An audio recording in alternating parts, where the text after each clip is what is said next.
I just got back from the cystoscopy. It actually wasn't too bad. They do put I think it's called lidocaine to numb the area before they put the scope in.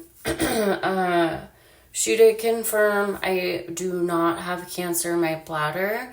To me, that's a really good thing. So that just confirmed that.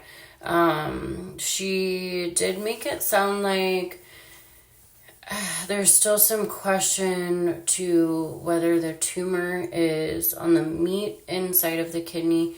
I guess that would suggest that it's HLRCC or that it's on like the outer part of the kidney, which would just mean that it's RCC and not related to my genetic disorder.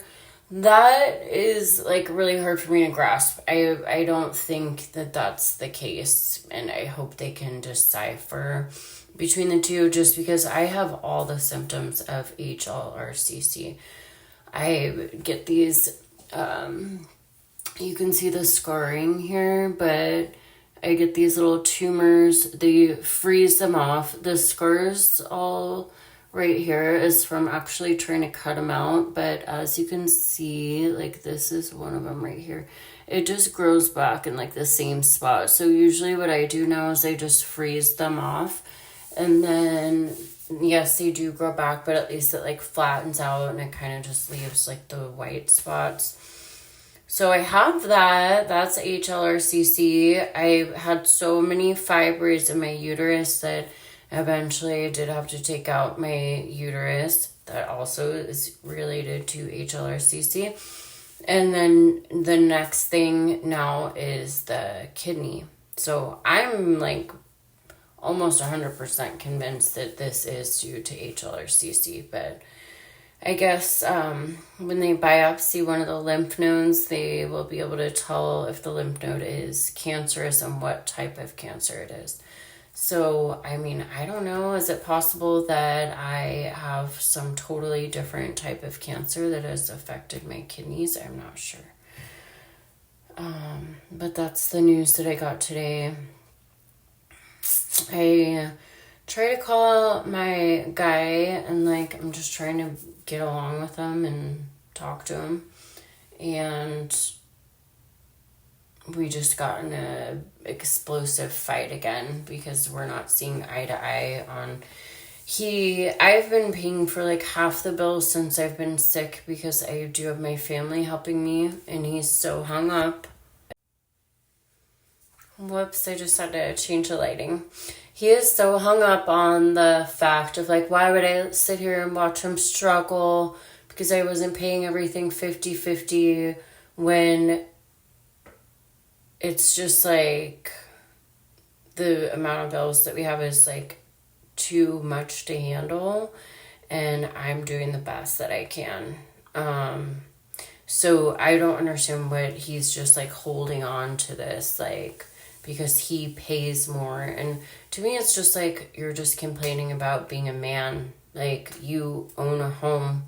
I don't own this house with him. You own a home, and you have all these bills. You have child support for your 2 kids, this and that. I am trying to help the best that I can. I always have been like that. Like, I truly am just doing the best that I can. And it just always comes back to where he's just not treating me good because he's stressed out about money, and then also just like is just holding on to this like, oh, you don't help me pay for anything, which it pisses me off because the more and more I pay for extra stuff, it does not matter. It will not change the fact that he says I don't pay for anything. So why should I pay extra then?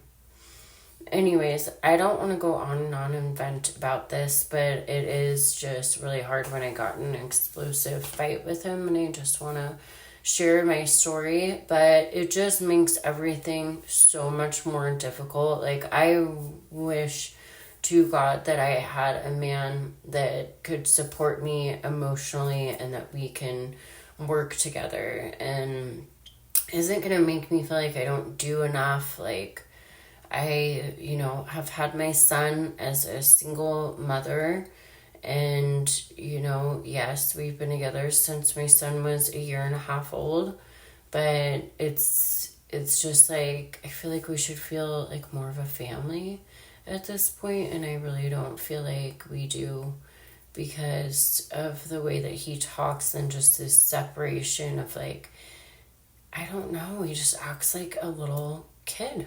He does not act like a full grown ass man that accepts responsibility. He doesn't want to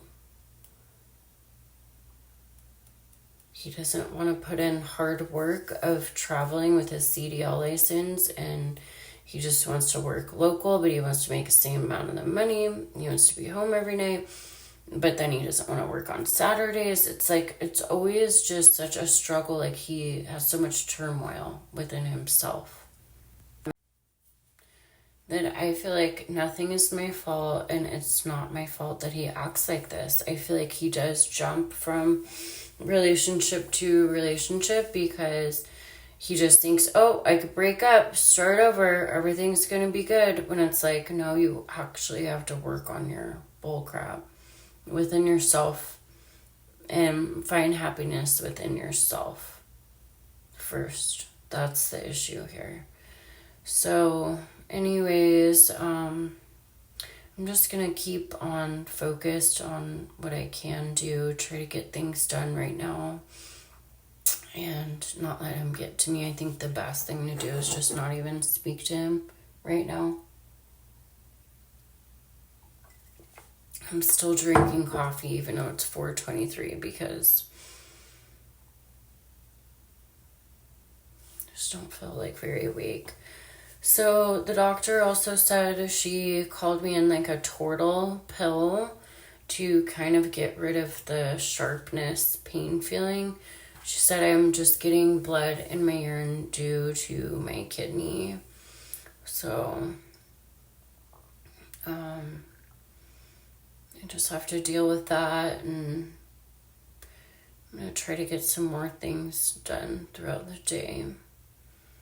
It's just hard, like, when I am leaving my appointment, or, like, people keep asking me if I have family here, and it's just, like, it just really makes me think of my man and how, like, how he's not supporting me right now, like, through my journey. And then it just makes me feel, like, even worse, like I don't have anybody. So it's just hard. I always feel like I'm alone. And at least I have my little honey, my 5-year-old son. He's like literally the love of my life. And my daughter has been really supportive and amazing too. She's about to turn 21. She just doesn't live close to me right now, so I know that's hard, but she's been calling me, checking on me every night. She came to visit me in the hospital, and she's just so sweet. She's turned into like such a caring, good person, and I'm proud of her. I'll check back with you guys in a little bit, okay?